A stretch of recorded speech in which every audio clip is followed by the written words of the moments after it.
जय जगन्नाथ। नमस्कार प्रिय दर्शक बंधु, मु संतोष कुमार दास आपण मन मोर channel Maharshi astro and vastu research centre स्वागत जनाउछि। दर्शक बंधु, गत सीरीज रे आमे राशि उपरे आलोचना करथिले। 2026 मसिया विभिन्न प्रकार राशि जो हमर 12टा राशि रहले मेष ठाରୁ मीन पर्यंत ये जो 12टा राशि रहले से 12टा राशि रो व्यक्ति मानक पई किभଳି रहबो 2026 मसिया की शुभ फल दबो अशुभ फल आमे आलोचना करथिले।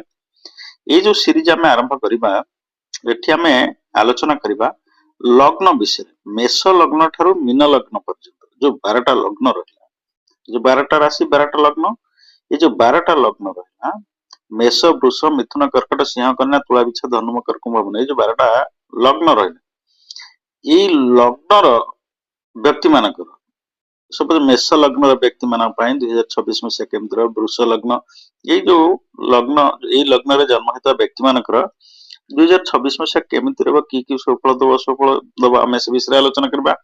प्रथमे आम जानिबा लग्न कौन। आपण देखंतु लग्न होची जो आपण कुंडली बाहर कर देखन जोटी एक लेखा आइतबो बा ल लेखा आइतबो से जगहटा होची आपनकर लग्न हैला।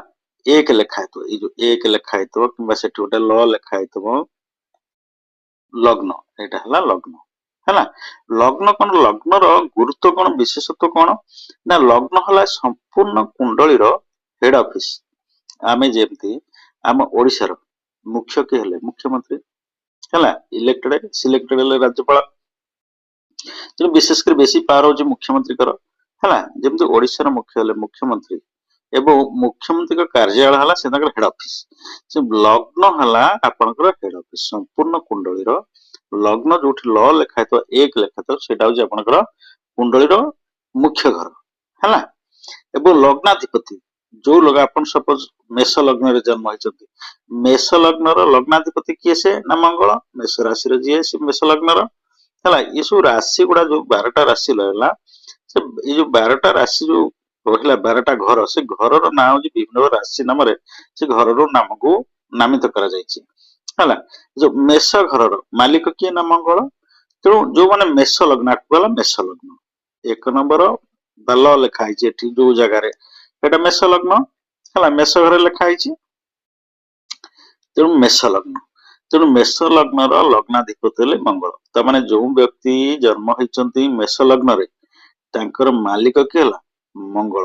मंगल हला तांकर संपूर्ण कारक ग्रह हला, जोग कारक ग्रह हले मंगल हला। मंगल तांक पे बहुत भल, मंगल हले मुख्यमंत्री। मंगल तांक डिपार्टमेंट सब डिस्ट्रीब्यूट कले किए को डिपार्टमेंट रहइबो हला, से अनुसार मंगल तांकर घर सब बांटिले, जो भाव गुडा बा ग्रह गुडा सब बांटिले, बुझि पाले। तेणु कुंडलीर मुख्य हला मंगल। आपण जो मेष लग्न जनित व्यक्ति मान सेंति वृष लग्न जे तांकर शुक्र, मिथुन जे बुध एमदी। तेणु आमे आज आरंभ करे आज एपिसोड मेष लग्न व्यक्ति मान विषय आलोचना करिबा। मेष लग्न रे जन्म हेता व्यक्ति मान पई 2026 मसिया किभଳି रहबो कि शुभ फल अशुभ फल से विषय आमे आज एपिसोड आलोचना करिबा। तो दर्शक बंधु मु सबल पई कहछि जेतले आमे वार्षिक लग्न फल बा राशि फल में गणना करिथांती, आमे विशेष करी चारोटी ग्रह को बेसी गुरुत्व देइथांती प्रत्येक एपिसोड में। काहे कि ना समस्त ग्रह को पर आमे नेकिरी जो 9टा ग्रह ने प्रेडिक्शन करियबने 12टा हर बहुत समय लागो। तेणु विशेष कर जो ग्रह गुडा बेसी समय रहंती गोटे गोटे भाव रे गोटे गोटे राशि रे, भाव काहा कोनते जाहाको ग्रह को जाय बा घर आमे कहूचे साधारणतः ताको ज्योतिष भाषा रे भाव को जाय, बुझि पाले कि ए जो 12टा भाव रहला बा 12टा घर रहला। तेणु से 12टा भाव विषय में 9टा ग्रह ने आलोचना बहुत दीर्घ हो, से विशेष करी ये जो 4टी ग्रह लिखिए से ना शनि, राहु, केतु आ बृहस्पति, ये जो रहिले चारिटा ग्रह, ये 4टी ग्रह को लेकिन आम विशेषतः प्रेडिक्शन करि जैसे लिखला बेले अक्षर खराब हो कौन ना को स्क्रीन ऊपर लिखा पड़े टैब स्क्रीन ऊपर जो पेन गुड़ा जो यूज मैग्नेटिक पेन गुड़ा से आम अभ्यास नहीं खाता कलम लिखा कथा। तेणु आधे लिखला बेलू कौन हो अक्षर क्लीयर आसो, फिर भी आप गुरुत्व न दे बेसी मुझे कहूँ से गुरुत्व दिंतु। ଗଲା। ତେଣୁ ଆମେ କାହା କୋଉ ଚାରୋଟି ଗ୍ରହ ନା ଶନି ରାହୁ କେତୁ ବୃହସ୍ପତି ଏଇ ଚାରୋଟି ଗ୍ରହଙ୍କୁ ଆମେ ପ୍ରେଡିକ୍ସନ କରିଥାନ୍ତି। ତା ସାଙ୍ଗେ ସାଙ୍ଗେ ଆଉ କିଏ ନା ଲଗ୍ନାଧିପତି ଲଗ୍ନର ମାଲିକ ଯିଏ ତାଙ୍କୁ ନେଇ ମଧ୍ୟ ପ୍ରେଡିକ୍ସନ କରିଥାନ୍ତି ହେଲା। ତେଣୁ ଆମେ ଦେଖିବା ଇଏ ହେଲା କଣ ନା ମେଷ ଲଗ୍ନ। ମେଷ ଲଗ୍ନର ଆପଣଙ୍କର ଲଗ୍ନାଧିପତି ମଙ୍ଗଳ। ତେଣୁ ପ୍ରଥମେ ଆମେ ଚାରୋଟି ଗ୍ରହଙ୍କୁ ନେଇ ପ୍ରେଡିକ୍ସନ କରିବା। ତେଣୁ ମେଷ ଲଗ୍ନର ଶନି ରହିଲେ କୋଉଠି? ମେଷ ଲଗ୍ନ ପାଇଁ ଶନି ରହିଗଲେ ଦ୍ୱାଦଶରେ। ଶନି ହେଲେ କଣ ନା ଦଶମାଧିପତି ଏକାଦଶ ମକର ଏବଂ କୁମ୍ଭ ରାଶିର ମାଲିକ ହେଲା। ଶନି ହେଇଗଲେ ମେଷ ରାଶିର ବ୍ୟକ୍ତି ମାନଙ୍କ ପାଇଁ କର୍ମାଧିପତି ଆୟାଧିପତି ହେଲା। ଦଶମ ଏକାଦଶର ମାଲିକ ସେ ବସିଲେ କୋଉଠି? ବ୍ୟୟଭାବରେ ବସିଲେ। ଏମିତି ମଙ୍ଗଳଙ୍କର ଶତ୍ରୁ ହେଲେ ଶନି। ଆମେ ଯୋଉ ଗ୍ରହ ମାନଙ୍କର ଶତ୍ରୁ ମିତ୍ର ମୁଁ ଯୋଉ ଗୋଟେ ଏପିସୋଡ କରିଛି ଦେଖିବେ କୋଉ ଗ୍ରହର କିଏ ଶତ୍ରୁ କୋଉ ଗ୍ରହର କିଏ ମିତ୍ର।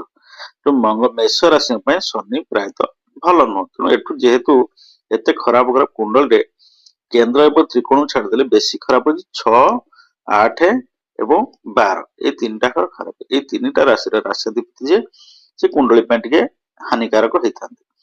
ଫିର ବି ଆପଣ ଦେଖନ୍ତୁ ତେଣୁ ଶନି ଏଠି ସମୟରେ ଯିବେ ମେଷ ଲଗ୍ନ ପାଇଁ। ଫିର ବି ଆପଣ ଦେଖନ୍ତୁ ଶନି ଗୋଟେ ଖରାପ ଭାବରେ ରହିଲେ ଭଲ ଭାବ କେନ୍ଦ୍ରର ଆପଣଙ୍କର କେନ୍ଦ୍ର ହେଲା କି ସେ ଦଶମ 1, 4, 7, 10 ଦଶମ ଭାବର ମାଲିକ ସେ ବସିଗଲା ଦ୍ୱାଦଶରେ।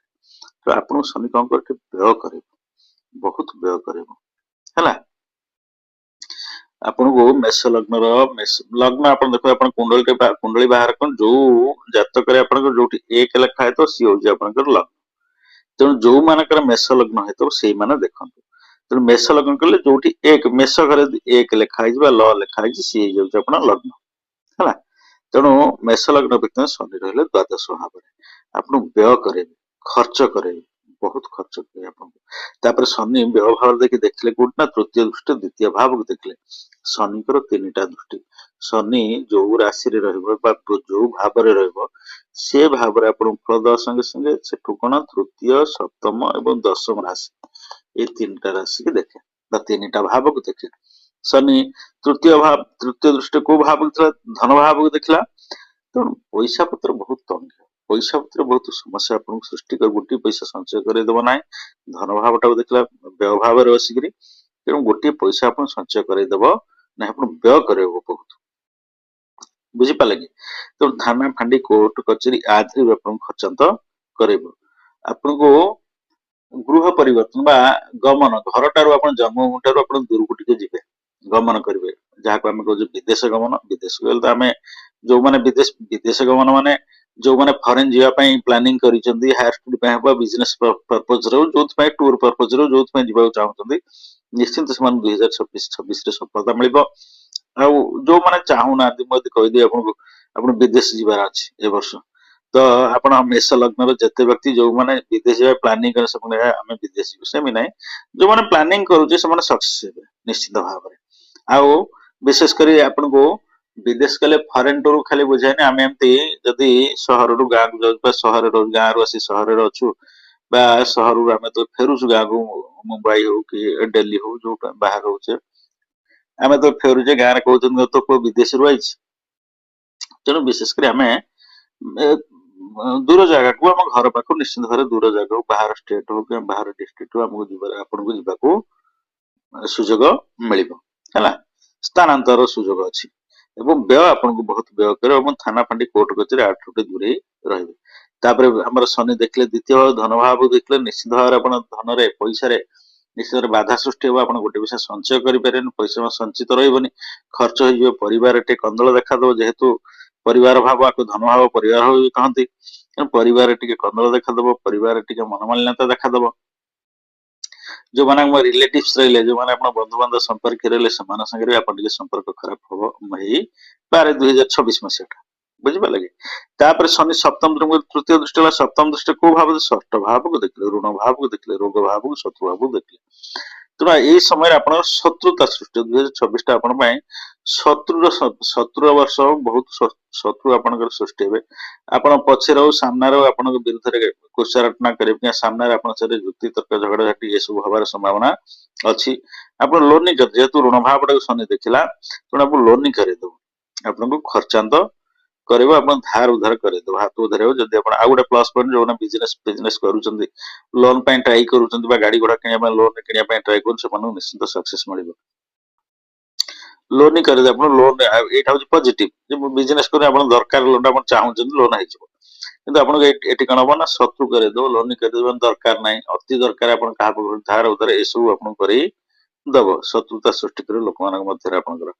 ତାପରେ ଶନି ଦେଖିଲା ଦଶମ ଦୃଷ୍ଟି କୋଉ ଭାବ, ଭାଗ୍ୟ ଭାବକୁ ଦେଖିଲା। ଦେଖନ୍ତୁ ବୃହସ୍ପତି ରହିଲେ ତୃତୀୟରେ ହେଲା। ବୃହସ୍ପତି ଆପଣ ଦେଖନ୍ତୁ, ବୃହସ୍ପତି ମିଥୁନ ରାଶିରେ କେବେ କେବେ ଆସିଥିଲେ ମିଥୁନ ରାଶିକୁ? 18 ଅକ୍ଟୋବରରୁ ଆସିଥିଲା। 18 ଅକ୍ଟୋବର 2025 କୁ ହେଲା ମିଥୁନର କର୍କଟ ରାଶି ଯାଇଥିଲେ, ବୁଝିପାରିଲେ କି? 14 ମେ 2025 ରେ ମିଥୁନ ରାଶିରେ ପ୍ରବେଶ କଲେ। ତାପରେ ଅକ୍ଟୋବରକୁ 18 ଅକ୍ଟୋବର 2025 ରୁ ମିଥୁନରୁ କର୍କଟକୁ ଯାଇଥିଲେ।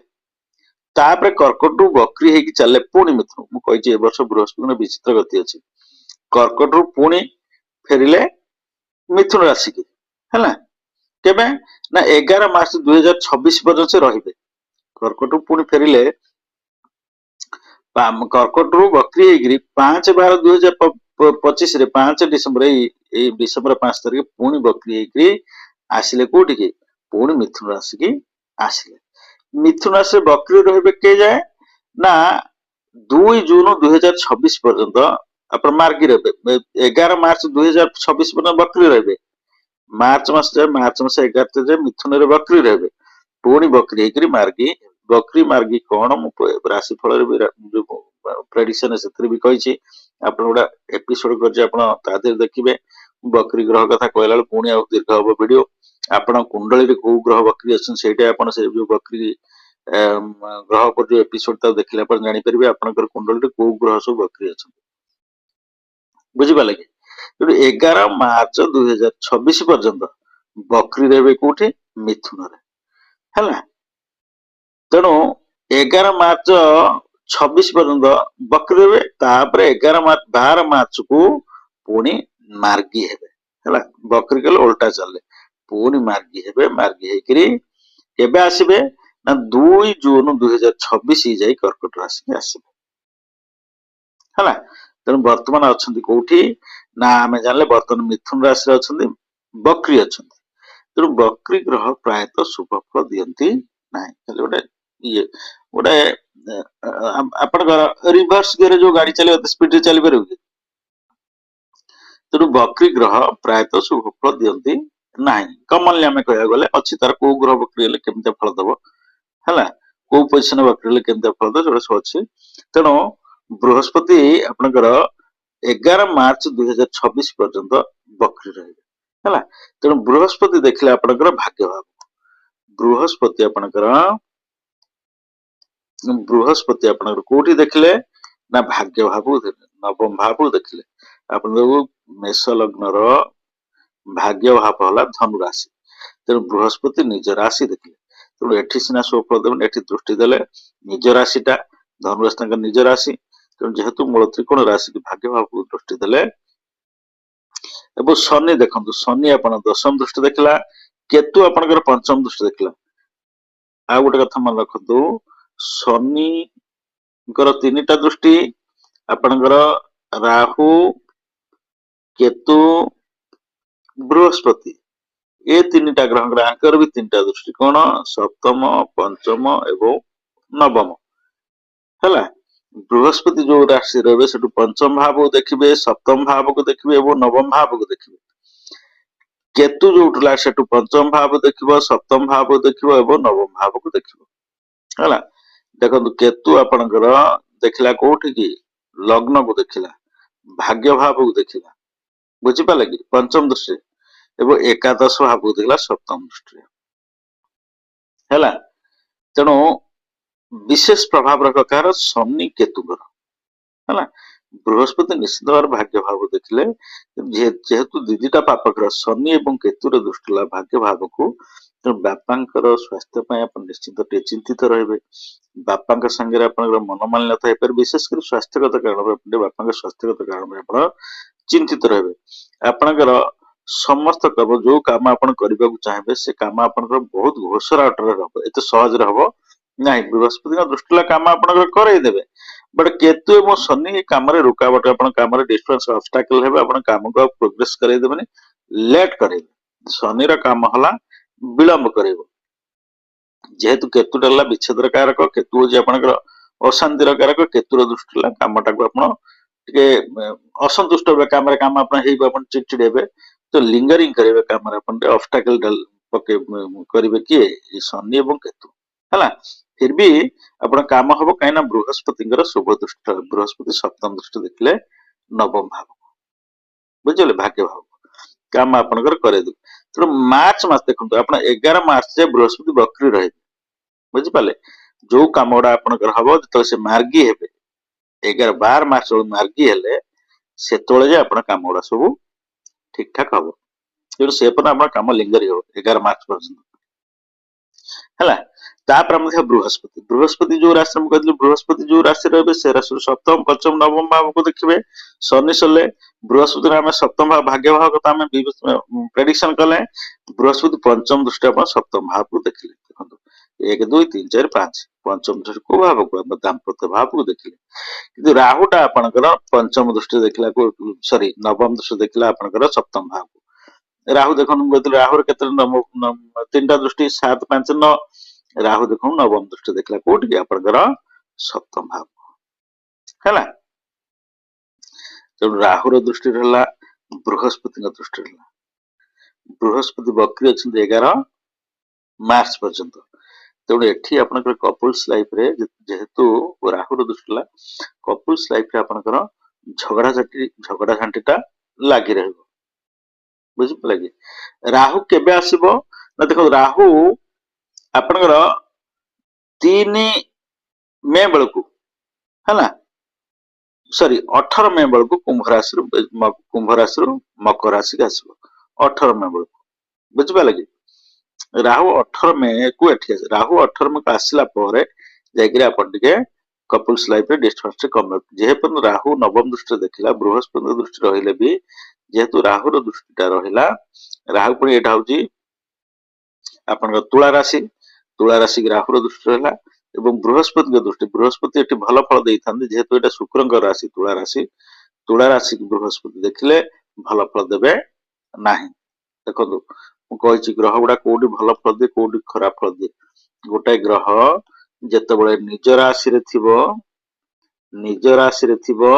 निजर उच्च राशि रे थिबो सेतबे से आपण 100% फल दो जदि शत्रु राशि के देखिला से आपण भल फल देबो शत्रुटा चाहिबे कि शत्रुटा उन्नति करू कि तेणु कपल्स लाइफ रे निश्चित भाव में आपनकर डिस्टेंस तो 18 मे पर्यंत 19 मे बेलू राहु तले मकर कुंभ मकर को पळे आसीबो ता दृष्टि कटि गला सेतबे जे आपण शुभ फल पाइबे हैला किंतु आपनकर 18 मे पर्यंत डिस्टेंस लागि रे कपल्स रे शक करे उभय को संदेह करिवे जे राहु दृष्टि ला उभय को संदेह करे संदेह रु झगड़ा सृष्टि हबो हैला आउ दु जन टिके इगो रहियो मन रे से को मु जा कहूची टिके मु जा कहूची ठीक एमते दु जन रे झगड़ा स्टार्ट हबो आउ जदी आपण पार्टनर बिजनेस करथांती पार्टनर संगे आपण डिस्टेंस हे पारे केवल राहु जुगुरु आपण देखंतु आपनकर जेतेबेले 11 मार्च रे बृहस्पति मार्गी हेबे सेतबेले शुभ फल देबो स्टार्ट करिवे तेणु एठी आपण तुला राशि रे देबनी काना शुक्रंकर भाव एटा तेणु पार्टनर बिजनेस से अपन डिस्टेंस हबो हैला तापर बृहस्पति नवम भाव को देखले सप्तम दृष्टि देखिले नवम भाव को आलोचना करथले तापर बृहस्पति नवम दृष्टि कोठी देखिले आपनकर एकादश भाव को आय भाव को देखिले आय भाव रे बोइछि कि ना राहु बोइछि हैला राहु संगे बृहस्पति मिसिले बा राहु एवं केतु संगे बृहस्पति दृष्टि विनिमय हले आपनकर देखंतु ताकू गुरुचंडा दोष कहसे हैला बृहस्पति नवम दृष्टि राहु को देखिले राहु पंचम दृष्टि देखला का बृहस्पति उभय दृष्टि विनिमय कले तेणु गुरुचंड आदर्श सृष्टि आपनकर जे पण बृहस्पति न आसती कर्कट राशि की आपनकर बृहस्पति आसीबे केबे कर्कट राशि की 2 जून को जाय आसीबे 2 जून को मार्गी हेबे हला 3 जून को कर्कट राशि की आसीबे ବୁଝିପାରିଲେ 3 ଜୁନ କୁ ଯାଇ ଆସିବେ 3 ଜୁନ ପର୍ଯ୍ୟନ୍ତ ଆୟ ଆପଣଙ୍କର एकदम ମନ୍ଥର ରହିବ ଆୟ ଜିରୋ ମନ୍ଥର ବୋଲେ ଜିରୋ ହବାଟା ଆପଣ ଜାଣନ୍ତୁ ଯେ ଆୟଟା ଆପଣଙ୍କର ଜିରୋ ହେଇଯିବ ଯଦି ଆପଣ ସର୍ଭିସ କରୁଥାନ୍ତି ତ ଆପଣ ଗୋଟେ ପ୍ରକାର ବିଜନେସ କରୁଥାନ୍ତି ତାହେଲେ ଆୟଟା ଆପଣଙ୍କୁ ଟିକେ ଧୀର ମନ୍ଥର ହେଇଯିବ ହେଲା ତ ରାହୁର ଦୃଷ୍ଟି ରହିଲା ବି ଆପଣ ତୃତୀୟ ଭାବକୁ ଆପଣ ଭାଇ ମାନଙ୍କ ସାଙ୍ଗେ ମତାନ୍ତର ମନାନ୍ତର ହବ ଏବଂ ରାହୁ ଦେଖିଲା ଆପଣଙ୍କର ସପ୍ତମ ଦୃଷ୍ଟିରେ ପଞ୍ଚମ ଭାବ ଦେଖିଲା ପିଲାମାନଙ୍କ ପାଇଁ ଟିକେ ଆପଣ ଚିନ୍ତିତ ରହିବେ ପିଲାମାନଙ୍କ ପାଇଁ ଆପଣ ମନସ୍ତାପ ରହିବେ ପିଲାମାନଙ୍କ ପାଇଁ ଟିକେ ମନ ଖରାପ ରହିବ ହେଲା ଆଉ ଯୋଉମାନେ ପୁଅ ଝିଅ ମାନେ ଯୋଉମାନେ ଲଭ ମ୍ୟାଟରରେ ଫସିକି ଅଛନ୍ତି ଆଉ ସେମାନଙ୍କ ନିଶ୍ଚିନ୍ତ ଭାବରେ ଯେହେତୁ ରାହୁର ଦୃଷ୍ଟି ରହିଲା ଉଭୟଙ୍କର ଝଗଡା ଝାଣ୍ଟି ଏସବୁ କରେଇବାରେ ରାହୁଟା ବେଶୀ ରାହୁର ହାତ ରହିବ ରାହୁ ଆପଣଙ୍କୁ ଝଗଡା ଝାଣ୍ଟି କରେଇବ ଉଭୟଙ୍କୁ ସନ୍ଦେହ କରିବେ ଏସବୁ କରେଇବ ବୁଝିପାରିଲେ ଗଲା ତାପରେ ବୃହସ୍ପତି ପଳେଇ ଆସିବେ କେତେବେଳେ ନା 3 ଜୁନକୁ ପଳେଇ ଆସିବେ ଆପଣଙ୍କର କର୍କଟ ରାଶିକି ଆପଣ ଦେଖନ୍ତୁ ବୃହସ୍ପତି କର୍କଟ ରାଶିକି ଆସିଲେ ବି ଆପଣଙ୍କର ସୁଫଳ ଦେଇପାରିବେ ନାହିଁ କାହିଁକି ବୃହସ୍ପତି ପୀଡିତ ରହିଲେ କାହିଁକି ନା ଦେଖନ୍ତୁ 18 ମେ ବେଳକୁ ଆପଣଙ୍କର କେତୁ ପଳେଇ ଯାଇଥିବ କର୍କଟ ରାଶିକି ଏବଂ ରାହୁ ପଳେଇ ଆସିଥିବ ଆପଣଙ୍କର କୁମ୍ଭରୁ ମକର ରାଶି ହେଲା କର୍କଟ ରାଶିରେ ବୃହସ୍ପତି ଉଚ୍ଚା ହୁଅନ୍ତି ଉଚ୍ଚସ୍ଥ ବୃହସ୍ପତି ଭଲ ଫଳ ଦେବେ ଆପଣ ସମସ୍ତ ଶୁଭ ଫଳ ଦେବା କଥା କିନ୍ତୁ ଯେହେତୁ କେତୁ ସାଙ୍ଗେ ରହିଲେ ଏଠି ଗୁରୁଚଣ୍ଡାଳ ଦୋଷ ସୃଷ୍ଟି ହେଲା ଏବଂ ରାହୁର ଦୃଷ୍ଟି ହେଲା ପୀଡିତ ହେଇକି ବୃହସ୍ପତି ରହିଲେ ଗୋଟେ ଭଲ ଗ୍ରହଟା ଭଲ ଲୋକଟା ଆଦି ଖରାପ ଲୋକ ତାକୁ ଜଗିକି ରହିବେ ସେ ଖରାପ ଭଲ ଫଳ କିଛି ଦେଇପାରିବ ନାହିଁ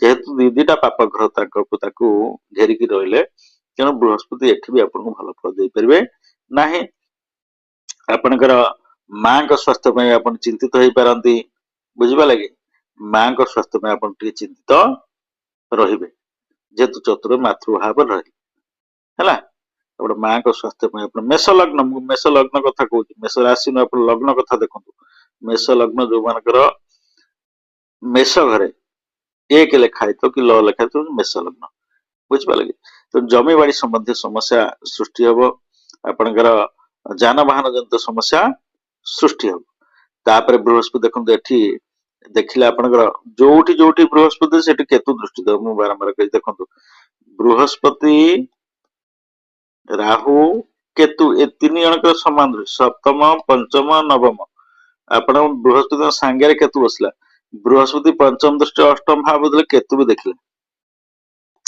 ତେଣୁ ଯେହେତୁ ବୃହସ୍ପତି ଆପଣଙ୍କର 3 ଜୁନ ପରେ ଆପଣ ପେଟ ଜନିତ ସମସ୍ୟା ସୃଷ୍ଟି ହବ ଯେହେତୁ ବୃହସ୍ପତି ଦୃଷ୍ଟି ଅଷ୍ଟମ ଭାବ ରହିଲା ଆପଣ ପେଟ ଜନିତ ରୋଗରେ ଆପଣ ପୀଡିତ ହେବେ ପେଟରେ କିଛି ନା କିଛି ଗୋଟେ ସମସ୍ୟା ଆପଣ ଦେଖାଯିବ ଗ୍ୟାସ ହଉ ଏସିଡିଟି ହଉ ଇନଡାଇଜେସନ ହଉ ଆପଣଙ୍କର ଷ୍ଟୋନ ଫୋନ ଏଗୁଡା ଯୋଉଗୁଡା ସବୁ ରହିଲା ଏଇସବୁ ସମସ୍ୟା ଆପଣ ଦେଖା ଦବ ଯେହେତୁ ବୃହସ୍ପତି ଆପଣଙ୍କର ଅଷ୍ଟମ ଭାବକୁ ଦେଖିଲେ ପଞ୍ଚମ ଦୃଷ୍ଟିରେ ତାପରେ ବୃହସ୍ପତି ଦଶମ ନିଜର ନିଚ ରାଶିକି ଦେଖିଲେ ଉଚ୍ଚରେ ରହିଲେ ମୁଁ କହିଛି ବୃହସ୍ପତି ଯଦି କେତୁ ନଥାନ୍ତି ସାଙ୍ଗରେ ବୃହସ୍ପତି ନିଶ୍ଚିନ୍ତ ଭାବରେ ଭଲ ଫଳ ଶୁଭ ଫଳ ଦେଇଥାନ୍ତେ ଦଶମ ଭାବକୁ ଦେଖିଲେ ଦଶମ ଭାବରେ ରହିଲା ରାହୁ ତେଣୁ କର୍ମ କ୍ଷେତ୍ରରେ ଆପଣଙ୍କର ଆପଣ କେବେ ନା 18 ମେ ପରେ କର୍ମ କ୍ଷେତ୍ରରେ ଆପଣଙ୍କର ନିଶ୍ଚିନ୍ତ ଭାବରେ ସମସ୍ୟା ଦେଖାଦେବ କର୍ମ କ୍ଷେତ୍ରକୁ ନେଇ ଆପଣ ଚିନ୍ତିତ ରହିବେ କର୍ମ କ୍ଷେତ୍ରରେ କିଛି ନା କିଛି ଆପଣ ଯଦି ସର୍ଭିସ କରୁଥାନ୍ତି ସେଠି କିଛି ଡିଷ୍ଟର୍ବାନ୍ସ ଆପଣଙ୍କର ଯୋଉ ରହିଲେ ସିନିୟର ସବୁ ରହିଲେ ତାଙ୍କ ସାଙ୍ଗରେ ଆପଣ ଡିଷ୍ଟର୍ବାନ୍ସ ହେଇପାରେ କିମ୍ବା କଲିଗ୍ସ ରହିଲେ ସେମାନଙ୍କ ସାଙ୍ଗରେ ଆପଣ ଡିଷ୍ଟର୍ବାନ୍ସ ହେଇପାରେ